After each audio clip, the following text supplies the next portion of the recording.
The word of the Lord says, "Do not love the world or anything in the world. If anyone loves the world, the love of the Father is not in him.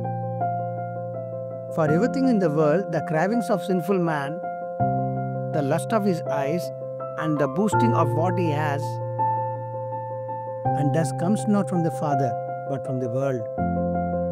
The world and its desire pass away, but the man who does the will of God lives forever."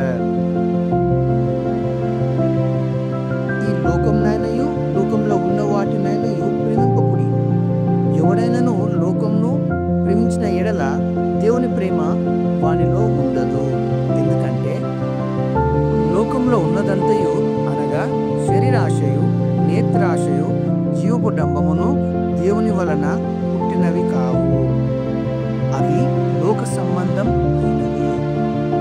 లోకమును దాని ఆశయు గతించిపోవును గాని దేవుని చిత్తము జరిగించేవాడు నిరంతరమును నిలిచెను. Thanks for watching. Do not forget, click subscribe button and hit bell icon. Like, comment and share. See you in the next video.